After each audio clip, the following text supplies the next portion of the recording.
Prenons Jean 14, verset 6. « Je suis le chemin, la vérité et la vie.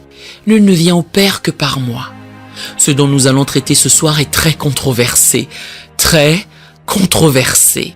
Or, voici ce que vous devez comprendre. Indépendamment de votre croyance, que vous croyez que la Terre a été créée en 6 jours ou en 13,8 milliards d'années, il n'y a qu'un seul chemin vers le Père, et cela n'affecte pas votre salut. Vous naissez de nouveau d'une seule manière, à savoir en croyant en Jésus-Christ comme votre Seigneur et Sauveur, et en confessant que le Seigneur est le Seigneur, et que Dieu l'a ressuscité d'entre les morts. Lorsque vous faites cette confession, selon l'Écriture, vous êtes né de nouveau. Je voulais débuter par cela aujourd'hui pour que vous saisissiez bien cela et que vous vous rappeliez qu'il s'agit d'un sujet à polémique. Je vais vous montrer dans l'Écriture qu'il y avait une terre qui a été détruite et qui a été recouverte par l'eau. Cela s'est passé avant le premier jour de la création. Je veux vous manifester que le déluge de Noé était le deuxième déluge et que le Seigneur a déclaré qu'il ne détruirait plus jamais la terre par l'eau. Je veux vous présenter par les Écritures qu'il y avait une civilisation qui existait avant nous. Il faut faire attention à ne pas puiser votre théologie d'Hollywood. C'est à la télévision que la plupart des gens la puisent de nos jours, tels certains films que nous regardons chaque année, comme La vie est belle ou Clarence, qui est une sorte de gagafeur meurt et devient un ange. Tout d'abord, on ne devient pas un ange. Deuxièmement, on ne revient pas sur terre pour gagner ses ailes, puisque notre salut est par la grâce. Entendez que vous êtes sauvés par la grâce de la foi et non par vous-même. Il n'y a rien que vous puissiez faire pour gagner votre salut avant de mourir, et il n'y a certainement rien que vous puissiez faire pour gagner votre salut après votre mort. Cependant, un grand nombre fondent leur théologie sur ce qu'ils voient à la télévision. Je suis pasteur d'une église. J'ai célébré des centaines d'enterrements et des centaines de mariages. Chaque fois que vous voyez un mariage sur la chaîne Hallmark, vous entendez, si quelqu'un ici s'oppose à cette union, qu'il se lève ou se taise à jamais. Je n'ai jamais prononcé ça à un mariage et je n'ai jamais été à un mariage où quelqu'un a dit cela. Pourquoi ? Il y aurait probablement un grand nombre qui se démarquerait en protestant « Hé, moi, je suis contre !» Nous sommes persuadés que c'est dans les mariages puisque les films hollywoodiens le dépeignent. Il nous faut revenir à la parole de Dieu et nous demander qu'est-ce que la parole de Dieu relate à propos de ces choses. Je vais donc vous parler un peu de science et je vais beaucoup vous parler de la Bible, mais de la vraie Bible et de la vraie science, vu qu'il y a énormément de fausses sciences. Combien parmi vous savent qu'il y a des infox ? La fausse science ne s'accorde pas, mais la vraie science et la vraie Bible s'accordent. Je ne suis pas évolutionniste, je ne crois pas en l'évolution. Cela dit, dans le domaine de la création, il y a essentiellement 2 groupes. Il y a ce qu'on appelle les créationnistes de l'ancien monde et les créationnistes du nouveau monde. Aucun de ces 2 groupes ne croit en l'évolution. Ils ne croient pas que nous ayons évolué à partir de poussière cosmique, que tout d'un coup, un tas de poussière cosmique se soit assemblé et que l'instant d'après, nous avons eu un Bob Ulrich, président de la chaîne des magasins Target aux États-Unis. Ce n'est tout simplement pas le cas. Les créationnistes de l'ancien monde croient que Dieu a tout créé et qu'il l'a fait au cours d'une période de temps. Les créationnistes du nouveau monde croient que tout s'est passé en 6 jours. Je vous avoue tout de suite que je suis un créationniste de l'ancien monde, ce qui fait de moi une minorité. 70% de l'Église est créationniste du nouveau monde. Encore une fois, nous imaginons que l'évolution est fausse. Les groupes scientifiques sont presque tous d'accord sur le fait que l'univers a été créé il y a 13,8 milliards d'années. Il a été créé à partir d'une singularité plus petite qu'un atome, qu'à un moment donné, quelque chose s'est produit. Ils ne savent pas quoi, mais quelque chose s'est produit. Il y a eu une sorte d'explosion et l'univers est apparu à une vitesse supérieure à celle de la lumière. Notre univers s'étend sur 94 milliards d'années-lumière. C'est cette image que nous voyons sur l'écran. Et citant Science Weekly, il s'agit d'une image du rayonnement résiduel de la théorie du Big Bang, prise à partir d'un vaisseau spatial. C'est la plus ancienne lumière enregistrée dans l'univers. Ces informations les aident à déterminer l'âge de l'univers. La principale explication de la naissance de l'univers est qu'il y a 13,8 milliards d'années, il y a eu une étincelle et l'univers s'est mis à s'étendre. Lorsque j'affirme que l'univers s'étend sur 94 milliards d'années-lumière et que nous nous situons en son centre, cela signifie que la lumière voyage à une vitesse de 299 millions de mètres par seconde ou 186 miles par seconde. C'est rapide! La lumière voyageant à une vitesse de 186 miles par seconde, il lui faudrait 94 milliards d'années pour aller d'un côté à l'autre de l'univers. Quelqu'un s'écriera: d'accord, nous savons désormais que l'univers fait 94 milliards de kilomètres de large. Non, nous ne le savons pas. C'est juste la distance que nous pouvons voir. Avant, il y avait le télescope du mont Palomar à San Diego, en Californie. À présent, nous avons le télescope Hubble, et il y en a un qu'on s'apprête à mettre en service qui verra 100 fois plus loin que cela. Chaque fois qu'on découvre un endroit dans l'espace où on suppose qu'il n'y a rien et qu'on a un télescope qui se concentre sur cet endroit, on découvre qu'il y a plus de la même chose. La science est convaincue que notre univers a une fin. Voyons ce que la parole de Dieu a à dire à ce sujet. Jetons un coup d'œil à 2 Pierre chapitre 3 versets 5 à 7. Ils veulent ignorer en effet que des cieux existèrent autrefois par la parole de Dieu, de même qu'une terre tirée de l'eau est formée au moyen de l'eau, et que par ces choses, le monde d'alors périt. Voyez-vous cela? Que lui est-il arrivé? Il périt. Vivons-nous dans ce monde?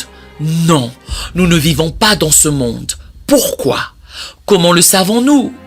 Il périt submergé par l'eau, tandis que par la même parole, les cieux et la terre d'à présent sont gardés et réservés pour le feu, pour le jour du jugement et de la ruine des hommes impies. Voyons cela. Je voulais que vous voyiez que la Bible fait mention d'un monde qui a péri et qui a été inondé par l'eau. Nous avons ici le tout premier verset de la Bible et dans la Torah. Il énonce: au commencement, Dieu créa les cieux et la terre. Il est question de cieux. C'est intéressant. Certaines de vos Bibles professent qu'au commencement, Dieu créa le ciel et la terre. Et ce mot en hébreu est Hashamaïm, qui est pluriel. Cela implique qu'il n'y avait qu'une seule terre et des cieux. En ce cas, combien y a-t-il de cieux? Nous savons que l'apôtre Paul a formulé qu'il avait été enlevé au 3e ciel et quand ce fut le cas, il a entendu des choses et vu des choses qui n'est pas permis à un homme d'exprimer. 2 Corinthiens 12, 4. En d'autres termes, dans une autre traduction, il est articulé qu'il n'y a pas de mot qui puisse expliquer ce qu'il a vu. Plus tard, en conversant avec ses amis, il a soutenu: être absent du corps, c'est être présent avec le Seigneur. 1 Corinthiens 5, 3. J'ai été là-bas, j'ai été ici. Je préférerais de loin être là-bas, or à cause de vous, tête de nœud, je dois rester ici. Il y a donc 3 cieux. Si vous allez sur la table au fond, Ken Johnson a un livre avec des transcriptions récemment traduites des manuscrits de la mer morte, et il a le testament de Lévi. Qui était Lévi? Eh bien, il y a Abraham, Isaac, Jacob et Lévi. Lévi était l'arrière-petit-fils d'Abraham, le petit-fils d'Isaac, le fils de Jacob qui était Israël, et ils avaient les 12 tribus. La coutume voulait que lorsqu'ils s'apprêtaient à quitter cette terre, ils réunissaient leur famille, leur lisaient un testament qu'ils pouvaient transmettre, qui racontait ce qu'ils savaient de Dieu. Lévi rassembla sa famille et lut son testament. Dans celui-ci, il stipule qu'il y a 7 cieux, et il décrit ce que sont chacun de ces cieux. Je ne sais pas s'il y a 3 cieux, 7 cieux ou 11 cieux, mais ce que nous savons, c'est qu'il y a plusieurs cieux. Je lisais un verset l'autre jour et cela m'a un peu enthousiasmé. Nous savons que Jésus est descendu et est monté au ciel après sa résurrection, après sa sortie de la tombe. Éphésiens 4, 10. Celui qui est descendu, c'est le même qui est monté au-dessus de tous les cieux, afin de remplir toutes choses. N'est-il pas curieux de constater que certains croient que tout ce que nous avons ne sont que les cieux et la terre? Or, Jésus, lui, n'est pas seulement monté un peu plus haut, il est allé bien plus haut que tous les cieux. Qu'est-ce que cela nous dit? Qu'il y a plus à Dieu que ce que nous pouvons imaginer. Nous évoquons le temps, et étant des êtres humains, des croyants nés de nouveau, qui savent qu'ils ont la vie éternelle, il est facile pour nous de penser à l'éternité future, mais il est un peu ardu de penser à l'éternité passée. Vous avancez. La Bible dit au commencement, c'est donc le début de ce que nous sommes censés savoir. La science, elle, suggère, et si vous remontiez jusqu'au Big Bang, il y a 13,8 milliards d'années. Permettez-moi de vous poser la question suivante. Qu'en est-il des 13,9 milliards d'années? Et avant le Big Bang, combien de bangs y a-t-il eu avant cela? Comment savons-nous si notre univers est, quelle que soit sa taille, 1 milliard de fois plus grand que ce que nous connaissons? Comment être sûr que c'est le seul univers? Comment être certain que nous sommes dans la seule dimension que Dieu possède? Notre Dieu est un Dieu impressionnant et il est extraordinaire. Que nous a-t-il fourni dans sa parole? Il nous a livré ce qu'il voulait que nous sachions. J'ai reçu des menaces pour ce que je vous prêche. Je suis le président d'une association internationale de pasteurs. J'ai des centaines de pasteurs qui font des rapports et c'est incroyable ce que certains individus peuvent croire. Ils croient des choses simplement parce qu'ils veulent y croire. Par exemple, l'autre jour, j'ai rencontré un homme qui m'a fait part de l'achat d'un nouveau camion Ford. J'ai sondé s'il l'aimait bien. Il m'a répondu que c'était le meilleur. J'ai interrogé « Quelle autre marque as-tu testé ?» Il a répliqué « Je n'ai rien testé du tout, j'ai juste acheté la Ford. » J'ai poursuivi « Vraiment ? Tu sais, peut-être que Chevrolet ou Dodge ou un autre constructeur en a fait un que tu préférerais mieux. » « Non, il n'y en a pas, a-t-il riposté. J'ai persisté. Pourquoi as-tu une Ford? Mon père avait une Ford, son père avant lui avait une Ford, nous sommes une famille Ford. Ne joue pas avec ma Ford. Moi, j'ai toujours cru que Ford représentait l'acronyme Found on the Road Dead. Trouvé mort sur la route. Bref. Mon père était baptiste, mon grand-père était baptiste, je suis baptiste, c'est ce que je crois. Seulement, il faut examiner la parole de Dieu. C'est ce qui m'est arrivé il y a de nombreuses années de cela, quand je suis allé au séminaire. J'ai découvert qu'on peut soit croire ce que tout le monde nous débite, soit examiner la parole de Dieu et voir ce qu'elle a à dire. Sachez que si vous allez à la parole de Dieu, les réponses sont là. En réalité, la réponse à tout est là. Voyons un peu ce qu'il en est.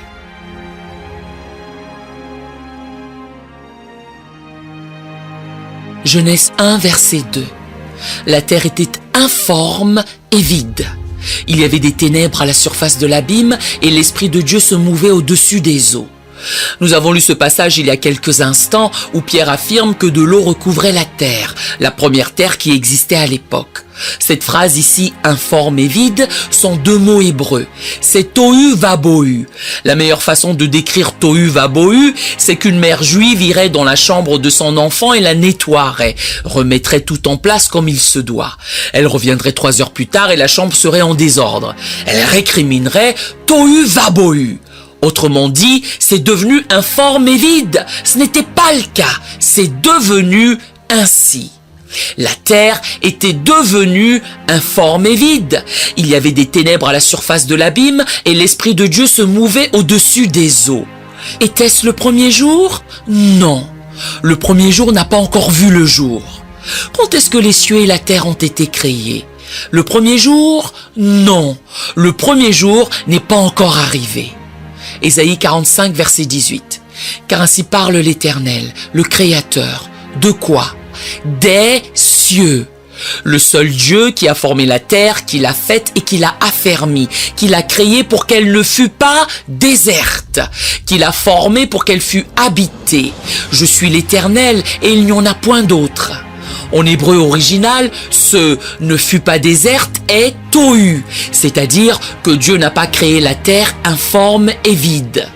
J'ai entendu des gens clamer « Il est écrit que la terre était informe et vide, c'est donc de cette manière que Dieu l'a créée. » Non!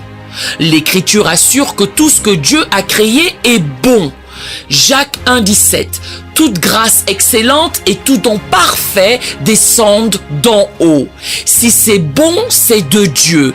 Dieu est bon et le diable est mauvais. Et dans certaines églises, on peut avoir des ennuis si on prêche cela, parce qu'on fait allusion à toutes ces mauvaises choses que Dieu fait aux gens. Non, Dieu ne fait pas de mauvaises choses pour vous enseigner quelque chose. Il n'est pas ce genre d'enseignant, qu'il a créé pour qu'elle ne fût pas déserte ou dans le chaos, qu'il a formé pour qu'elle fût habitée. Je suis l'Éternel et il n'y en a point d'autre. Loué soit le Seigneur. Cela nous permet de savoir que la terre originelle n'a pas été créée dans le chaos. Ensuite, Dieu dit que la lumière soit. Genèse 1, verset 3. Autrement dit, lumière soit. La traduction originale de l'hébreu est lumière soit et il y eut de la lumière. Nous ne parlons pas du soleil et de la lune puisqu'ils ne sont apparus qu'au 4e jour. Il ne s'agit pas d'une lumière de 186 000 miles en milles par seconde. Ce que je crois, c'est qu'il y a un double sens ici. La Bible nous dit que Dieu est lumière. Dieu est lumière et en lui il n'y a pas de ténèbres. Dieu est lumière. Je crois que la terre a été créée, elle est devenue informe et vide à cause de quelque chose qui s'est produit au cours d'un laps de temps sur cette terre. Nous traiterons de cela dans quelques minutes. Après, Dieu est apparu et a formulé en substance, « Me voici, lumière, soit ». Et il est prêt pour la phase suivante. Genèse 1, versets 4 à 8. Dieu vit que la lumière était bonne, et Dieu sépara la lumière d'avec les ténèbres. Dieu appela la lumière jour, et il appela les ténèbres nuit. Ainsi, il y eut un soir, et il y eut un matin. Ce fut le premier jour. Dieu dit qu'il y ait une étendue entre les eaux. A-t-il créé les eaux? À un moment donné, il a créé les eaux, mais a-t-il créé les eaux ce jour-là? Non, elles étaient déjà là, n'est-ce pas? En effet, avant le premier jour, les eaux couvraient la terre. Nous l'avons découvert dans les Écritures. Qu'a-t-il fait? Il a séparé les eaux des eaux, et qu'elle sépare les eaux d'avec les eaux. Verset 7. Et Dieu fit l'étendue, et il sépara les eaux qui sont au-dessous de l'étendue d'avec les eaux qui sont au-dessus de l'étendue. Et cela fut ainsi. Dieu appela l'étendue ciel. Et Dieu appelait le firmament ciel. C'est notre atmosphère ici. C'est le premier ciel. Ainsi, il y eut un soir et il y eut un matin. Ce fut le second jour. Qu'est-ce qui a réellement été créé ce jour-là? Rien. Tout a été réarrangé ce jour-là, pour la raison que les eaux existaient déjà. Il les a séparées. Versets 9 à 11. Dieu dit que les eaux qui sont au-dessous du ciel se rassemblent en un seul lieu et que le sec paraisse. Et cela fut ainsi. Dieu appela le sec terre et il appela l'amas des eaux mer. Dieu vit que cela était bon. Puis Dieu dit que la terre produise de la verdure, de l'herbe portant de la semence, des arbres fruitiers donnant du fruit selon leur espèce. Et d'où vient la semence? Et ayant en eux leur semence. Où? Sur la terre. Et cela fut ainsi. Je crois personnellement qu'il s'agit d'une semence provenant d'une civilisation antérieure. Un groupe d'Israéliens qui était en Égypte a déniché des semences dans une boîte qui était vieille de 4000 ans. Ils l'ont ramené en Israël. Bien sûr, tout pousse en Israël. Mais ils l'ont ramené, l'ont planté, ont fait pousser ce blé à partir d'une semence vieille de 4000 ans et ont eu une récolte. Les semences peuvent être porteuses de vie pendant longtemps. Versets 12 à 13. La terre produisit de la verdure, de l'herbe portant de la semence selon son espèce, et des arbres donnant du fruit et ayant où? En eux, leur semence selon leur espèce. Dieu vit que cela était bon. Ainsi, il y eut un soir et il y eut un matin. Ce fut le 3e jour. J'ai discuté avec quelques rabbins hébreux qui estiment que la semence n'a pas été créée ce jour-là et qu'elle se trouvait déjà sur la terre. Quoi qu'il en soit, Dieu contrôle la situation. Dieu met tout en place. Revenons à Genèse 1.1. Au commencement, Dieu créa les cieux et la terre. Je voudrais effleurer un peu de ce qui s'est passé entre Genèse 1.1 et Genèse 1.2. Dans Genèse 1.1, il a créé les cieux et la terre. Dans Genèse 1.2, nous voyons que la terre est devenue informe et vide. Que s'est-il passé pendant ce temps? Combien de temps la terre a-t-elle été parfaite avant de devenir informe et vide?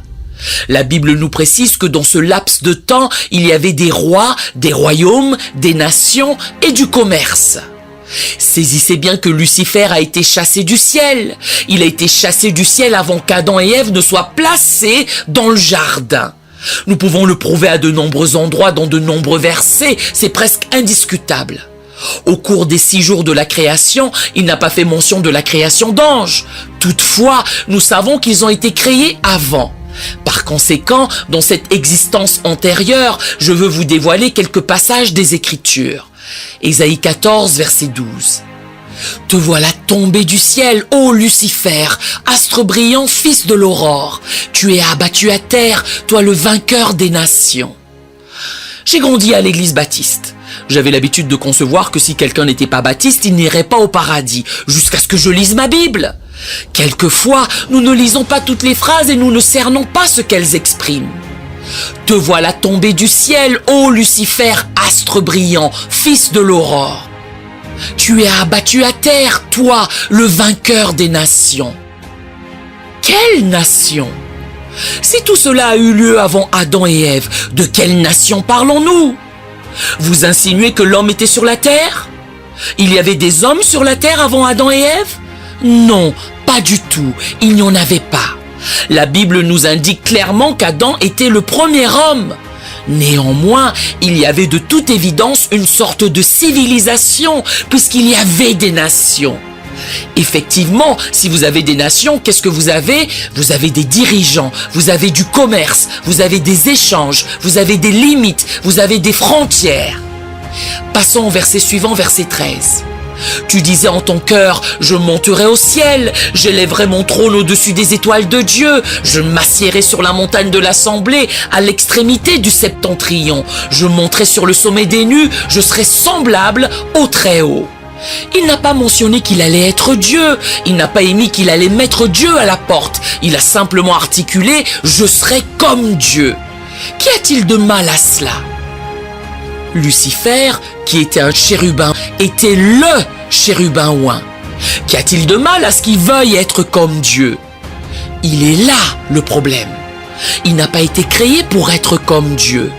Si vous allez dans le livre d'Hébreux, vous verrez que la Bible nous explicite pourquoi les anges ont été créés. Ils ont été créés, ils ont été mis en position de servir ceux qui hériteront du salut. C'est ce qu'elle expose. Dieu ne les a pas créés pour qu'ils lui ressemblent. Ils n'ont pas été créés à son image et à sa ressemblance. Or, c'est nous qui héritons du salut. Nous sommes créés à son image et à sa ressemblance. Il veut que nous lui ressemblions, que nous nous exprimions comme lui, que nous agissions comme lui, puisque nous sommes des fils de Dieu et que nous sommes co-héritiers de son Fils Jésus. N'est-ce pas puissant? Y avez-vous déjà songé? L'Écriture notifie que tout a été créé pour Jésus. C'est pour lui que tout a été créé. Tout n'a pas été créé pour nous, mais pour Jésus. Et nous, les croyants, devenons co-héritiers avec lui. Waouh, c'est stupéfiant! Ma mère a un héritage. J'ai une sœur et nous sommes co-héritiers. Qu'est-ce que cela dénote? Que tout ce qu'elle reçoit, je le reçois. Et que tout ce que je reçois, elle le reçoit. Serait-ce vrai que nous sommes co-héritiers de Jésus? Waouh, c'est épatant! Je monterai sur le sommet des nues, je serai semblable au Très-Haut. Il n'était pas censé être comme le Très-Haut. Verset 15. Mais tu as été précipité dans le séjour des morts, dans les profondeurs de la fosse, ceux qui te voient. N'oubliez pas que l'homme n'était pas encore créé. Fixe sur toi leur regard, ils te considèrent attentivement. Est-ce là cet homme? Le mot hébreu pourrait être être. Est-ce l'être qui faisait trembler la terre, qui ébranlait quoi? Les royaumes, qui réduisait le monde en désert, qui ravageait les villes et ne relâchait point ses prisonniers? Comment le monde est-il devenu tohu vabohu? En raison du fait que le péché est entré, que le péché est entré par lui. Jérémie 4, versets 23 à 25. Je regarde la terre et voici, elle est informe et vide. Les cieux et leur lumière a disparu. Je regarde les montagnes et voici, elles sont ébranlées et toutes les collines chancellent. Je regarde et voici, il n'y a point de quoi d'homme. Et tous les oiseaux des cieux, que l'on peut aussi traduire par créatures volantes, ont pris la fuite. Il y avait d'autres créatures, mais pas d'hommes. Verset 26. Je regarde et voici, le Carmel est un désert. Et toutes ces quoi? Villes. Il y avait des villes. Lorsque Lucifer a été précipité, il y avait des villes.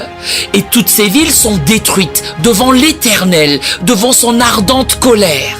Toutes ces villes ont été détruites et il n'y avait pas d'hommes. La civilisation se poursuivait, mais il n'y avait pas d'humains. Et comme vous le verrez dans quelques instants, Lucifer n'était pas juste dans son commerce et ses opérations, c'était un voleur. Hébreux 12, versets 22 à 24. Mais vous vous êtes approchés de la montagne de Sion, de la cité du Dieu vivant, la Jérusalem céleste, des myriades qui forment le cœur des anges, de l'assemblée des premiers-nés inscrits dans les cieux, du juge qui est le Dieu de tous, des esprits des justes parvenus à la perfection, de Jésus qui est le médiateur de la nouvelle alliance et du sang de l'aspersion qui parle mieux que celui d'Abel. Il ne s'agit pas de la nouvelle Jérusalem. J'ai entendu un homme prêcher un sermon l'autre jour en utilisant ce verset et il a détaillé que tout cela était la nouvelle Jérusalem. Eh bien, la nouvelle Jérusalem ne descend du ciel qu'après le règne millénaire de Christ et le jugement du grand trône blanc. Et il y aura un nouveau ciel, une nouvelle terre et une nouvelle Jérusalem qui descendront. Et si l'enlèvement devait avoir lieu aujourd'hui, ce serait au plus tôt dans 1007 ans. La Jérusalem céleste, des myriades qui forment le cœur des anges, de l'assemblée des premiers-nés inscrits dans les cieux, du juge qui est le Dieu de tous, des esprits des justes parvenus à la perfection, de Jésus qui est le médiateur de la nouvelle alliance et du sang de l'aspersion qui parle mieux que celui d'Abel. Écoutez, il y a plus au ciel que ce que nous pouvons saisir à ce stade. La Bible cite même des créatures à 4 visages. Vous avez un visage ici, un visage là, un autre par-ci et un dernier par-là. Ézéchiel 28, versets 11 à 13. La parole de l'Éternel me fut adressée en ces mots. Fils de l'homme, prononce une complainte sur le roi de Tyr. Tu lui diras, ainsi parle le Seigneur l'Éternel. Tu, mis pour Lucifer, mettais le sceau à la perfection. Tu étais plein de sagesse, parfait en beauté. Tu étais en Éden, le jardin de Dieu. Toutes les choses que nous abordons ce soir sont dans ce livre intitulé « Le paradis de Dieu ». Tous les versets et bien plus que ce que je suis en mesure d'aborder dans cette session sont traités dans ce livre. Vous verrez que le paradis de Dieu s'est trouvé à 4 endroits différents au cours de l'histoire. À l'origine, il a commencé au ciel. Tu étais en Éden, le jardin de Dieu. Tu étais couvert de toute espèce de pierres précieuses, de sardoine, de topaze, de diamants, de chrysolite, d'onyx, de jaspe, de saphir, d'escarboucle, d'émeraude et d'or. Tes tambourins et tes flûtes étaient à ton service, préparés pour le jour où tu fus créé. Voici ce qu'il faut discerner. Il y a des gens qui croient qu'il y a eu de toute éternité une bataille entre le bien et le mal, entre Dieu et Satan. Tantôt il semblerait que Satan gagne, tantôt c'est Dieu qui gagne. Et c'est un va-et-vient constant, un va-et-vient perpétuel. La réalité, c'est qu'il y a eu un jour où Satan, plutôt Lucifer, car c'était son nom, Satan, traduisant simplement adversaire, a été créé. Et le jour avant sa création, il n'existait pas. Dieu et Lucifer ne sont pas égaux. Dieu n'a pas été créé. Il a toujours été. Il sera toujours. Il est le je suis, pas le j'étais ou je serai. Il est le je suis pour l'éternité. Lucifer est un être créé et il a été créé par la parole de Dieu. Chacune de mes petites filles m'a posé cette question. Grand-père, pourquoi Dieu a-t-il créé le diable ? Si le diable est si mauvais, pourquoi l'avoir créé ? J'ai objecté qu'il ne l'avait pas créé. Il a créé Lucifer et Lucifer était parfait. Par la suite, Lucifer a péché et il est devenu mauvais. Elles sont revenues avec ceci. Si Dieu savait qu'il allait devenir mauvais, pourquoi l'a-t-il créé ? Cette réponse touche au cœur de la nature de Dieu. Dieu nous a nantis du libre arbitre. C'est un peu difficile à appréhender pour nous, mais Dieu peut regarder à travers les couloirs du temps, voir dans l'avenir et savoir ce que vous allez décider de faire sans modifier votre décision de le faire. Vous avez le libre arbitre. Dieu, lui, sait ce que vous allez choisir. Il ne vous oblige pas à le choisir. Il en a la connaissance, mais il ne le fait pas. Poursuivons. Nous sommes tous d'accord pour accepter que Lucifer a été créé, n'est-ce pas? Très bien. Les anges ont une voie dans laquelle ils doivent être et nous avons une voie dans laquelle nous sommes censés être. Vous n'avez pas été créé en tant qu'ange, vous ne deviendrez pas un ange. Vous savez, je vais à des enterrements et j'entends les choses les plus bizarres. J'ai quelques stations de radio chrétienne. En fait, le réseau Spirit FM, je ne sais pas si l'un de vous l'a écouté ou non, est un super réseau et on a pas mal de stations. Un de nos collègues dans notre station est décédé un jour. Il travaillait dans le domaine de la promotion. Ce ministre a proféré que Dieu avait besoin d'un meilleur directeur de promotion au ciel. D'où vient ce genre de choses? Ou alors, oh, voilà une autre fleur au ciel. J'en ai entendu une autre l'autre jour. Sérieusement, je venais d'avoir un enterrement et cette personne a nasillé. À présent, nous avons un autre ange au ciel. Non, vous êtes humain, vous êtes l'humanité. Combien parmi vous ont croisé Gary Stearman, présentateur et auteur des émissions et livres Gardien de la prophétie?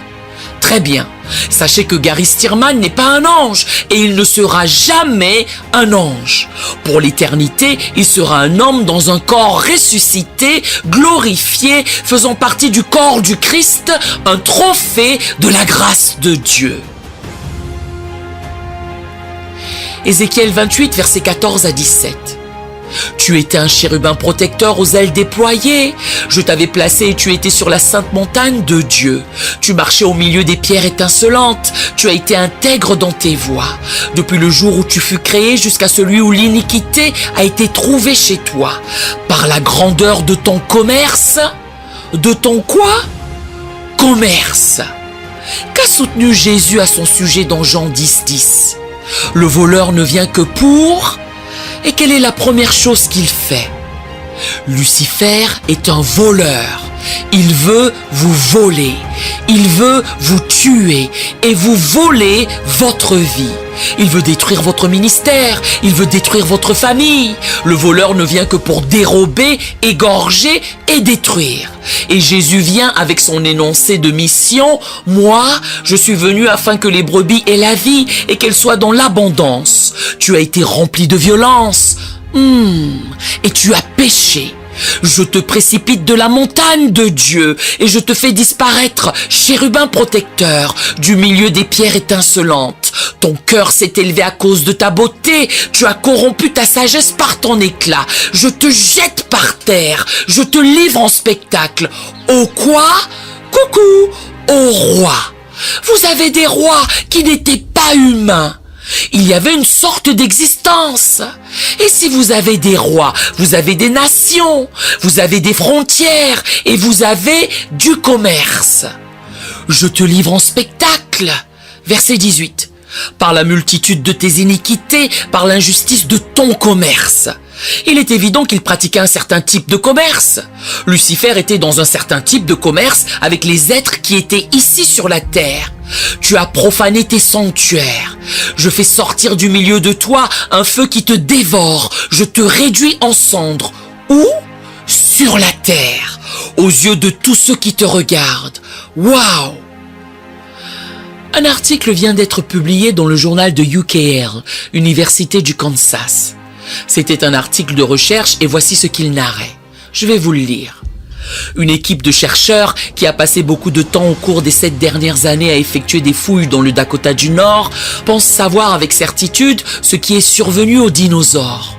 En termes scientifiques, c'est la réponse à des centaines de questions. C'est la preuve irréfutable, comme l'a décrit mardi un membre du laboratoire de l'Université du Kansas. Une équipe de scientifiques du laboratoire de paléontologie des vertébrés de l'Université du Kansas célèbre les résultats d'une fouille entamée en 2012. La mission a permis de trouver des restes fossilisés de poissons préhistoriques complètement intacts, avec des tissus mous. Le docteur David Barnum et les autres chercheurs ont déclaré que la façon dont les poissons ont été préservés prouve que les dinosaures et autres créatures de cette époque ont été tués. Voici ce qu'ils croient prouver. Ils ont été tués lors d'un événement catastrophique, très probablement un phénomène météorologique extrême causé par la chute d'un météore sur la Terre. Je suis pilote et je sais que certains d'entre vous ne voudraient probablement jamais voler avec moi. Toutefois, je peux vous indiquer qu'il y a une différence entre le vrai nord et le nord magnétique. Disons simplement que la Terre n'est pas sur son axe et je me suis souvent demandé comment la Terre était sortie de son axe. J'ai lu que dans l'ouest des États-Unis, au Mexique et dans certains endroits d'Amérique du Sud, il y a des cratères d'1,5 km de diamètre. Lorsqu'ils ont essayé de déceler ce qui les avait causés, ils ont fréquemment trouvé quelque chose qui n'était pas plus gros qu'une boule de bowling. On s'interroge comment un objet de la taille d'une boule de bowling, ou peut-être un peu plus grand, peut créer un cratère de plus d'1 kilomètre de large. En approfondissant mes recherches, j'ai découvert que ce n'est pas la taille de l'objet qui frappe la Terre qui est en cause, c'est la vitesse de l'objet qui frappe la Terre. Et cela m'a ramené à quelque chose que Jésus a déclaré dans Luc 10, verset 18. Jésus leur dit « Je voyais Satan tomber du ciel comme un éclair. J'ai gambergé. Et si un chérubin heurtait la Terre à 299 millions de kilomètres par seconde? Waouh! C'est possible! Et s'il heurtait l'océan à cette vitesse? Je veux dire, les eaux traverseraient les continents. Ici même dans notre pays, en Oklahoma et dans d'autres endroits, on fore pour déterrer du pétrole. Et de temps en temps, les gens doivent forer à des milliers de mètres de profondeur. De quoi est fait ce pétrole? Il est composé de matière organique, provenant de quelque chose qui était là auparavant. Que fait-il à 1000, 2000 pieds sous terre? C'est une question à laquelle il faut réfléchir. Réfléchissons-y un instant. Ces gens du Kansas se figurent que ce poisson qu'ils ont débusqué avec des tissus mous est mort il y a 65 millions d'années. Si vous verbalisez cela à certains chrétiens, leur cerveau se plisse, ils ont des crampes cérébrales. Je voyage pas mal. Demain, je serai à une conférence dans le Wisconsin. J'ai découvert que le meilleur moyen de s'asseoir seul dans un bus, dans un train ou dans un avion est d'acheter un grand t-shirt sur lequel on peut lire « Laissez-moi vous parler de Jésus ». J'ai découvert en prenant l'avion qu'il ne faut pas divulguer tout de suite aux gens qu'on est pasteur, sinon ils se taisent. En général, le monde croit que la plupart des chrétiens sont en état de mort cérébrale. Ils s'imaginent que nous ne savons rien et qu'on devrait être instruits. Que les choses se soient passées comme je l'ai énoncé ou pas, je crois à la parole de Dieu. Encore une fois, laissez-moi vous rappeler qu'il ne s'agit pas d'une question de salut. Que vous soyez d'accord avec ce que je partage avec vous en ce jour ou non, n'affecte pas votre salut éternel. Cela pourrait en revanche affecter votre capacité à discuter avec quelqu'un qui ne croit pas. Nous envoyons nos enfants à l'école et j'ai plusieurs petits-enfants à l'université. Quand ils rentrent de l'école, si je leur expose que tout ce qui a été créé l'a été en 24 heures et qu'avant cela il n'y avait rien, que l'espace extra-atmosphérique vient juste d'être créé, etc., eh bien instantanément, ils se mettront à inspecter grand-père comme si grand-père ne savait absolument rien, vu qu'ils croient qu'ils ont des preuves scientifiques. Or, si je peux au moins converser avec eux, si je peux au moins leur communiquer, laissez-moi vous étaler ce que la Bible atteste à ce sujet, vous les mettez dans un état où vous pouvez dialoguer avec eux. Je me souviens qu'il y a quelques années de cela, j'avais été invité à une étude biblique. Je faisais partie d'une équipe de bowling quand ils m'ont amené là-bas. À dire vrai, ce n'était pas une étude biblique, c'était dans les bois, dans les Ozarks. Et j'ai remarqué quand je suis sorti que tout scintillait. C'était la lune qui scintillait sur les couvercles des canettes de bière, qui étaient partout par terre. Ces gars n'avaient jamais témoigné à qui que ce soit. Les 4 autres gars de l'équipe de bowling étaient aussi perdus que possible. Ils n'avaient jamais échangé avec qui que ce soit, ils étaient chrétiens, mais ils m'avaient entendu raconter quelque chose qui les intéressait. J'ai mentionné des ovnis dans la Bible.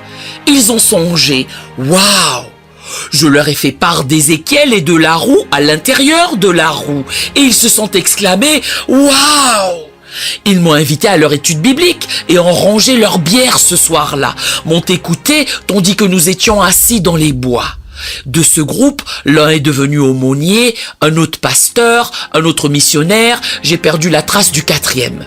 Nous devons être capables d'ouvrir la conversation et ne pas être dogmatiques au point de rebuter tout le monde. Continuons rapidement. Hébreux 11, verset 3.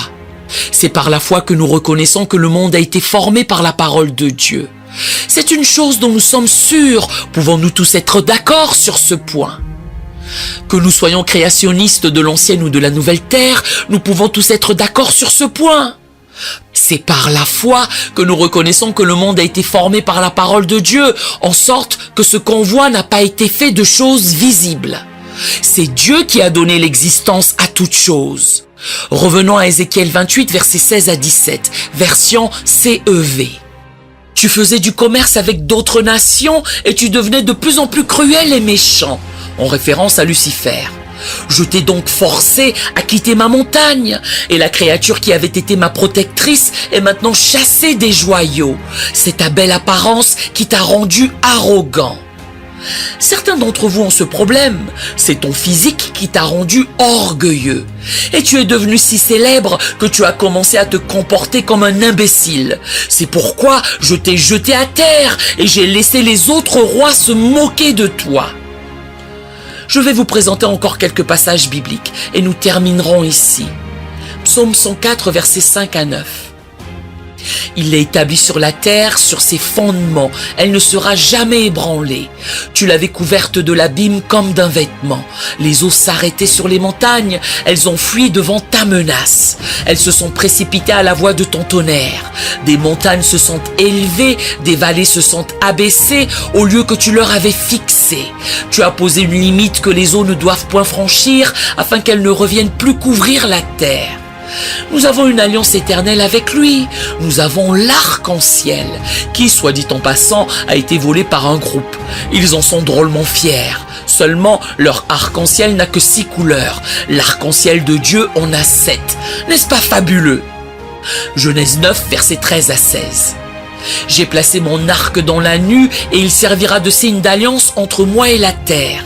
Quand j'aurai rassemblé des nuages au-dessus de la terre, l'arc paraîtra dans la nue. L'arc sera dans la nue.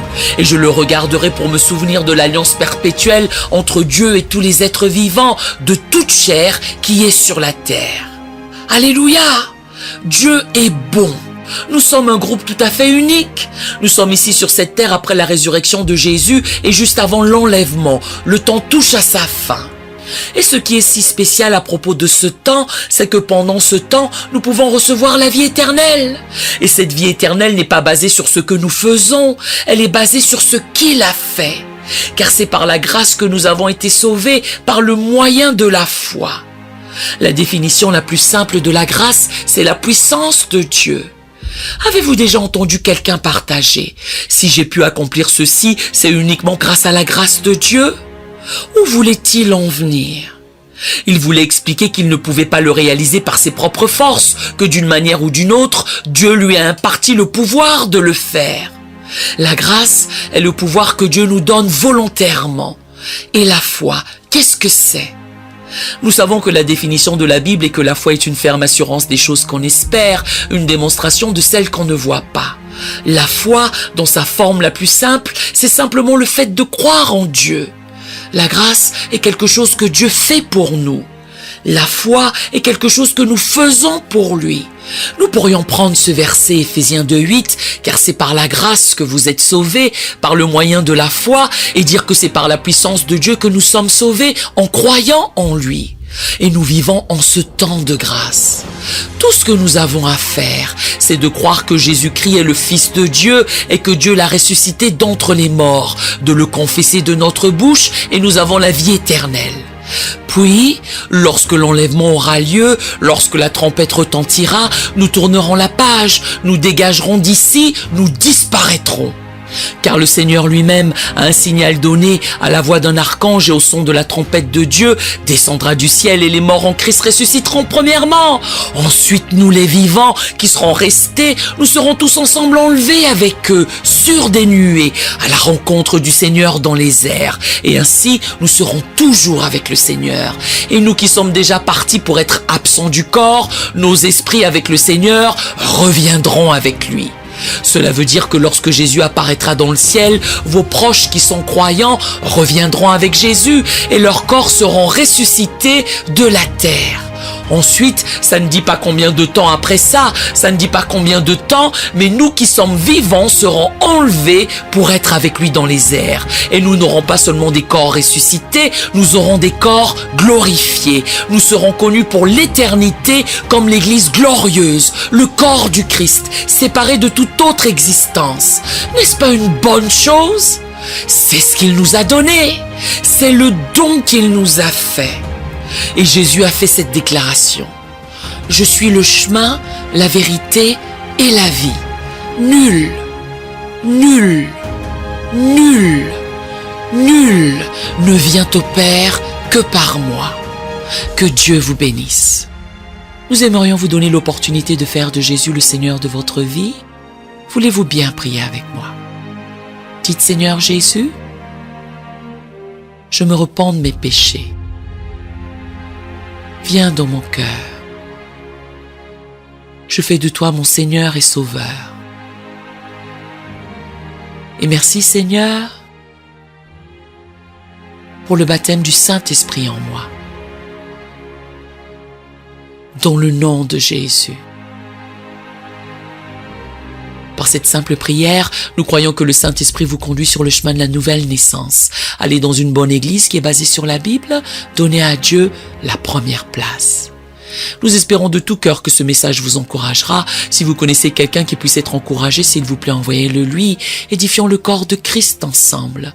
Nous publions régulièrement des messages, des shorts et des prières. Appuyez sur la cloche des notifications pour vous le rappeler. Merci infiniment de nous soutenir en vous abonnant à notre chaîne. Que Dieu vous bénisse merveilleusement.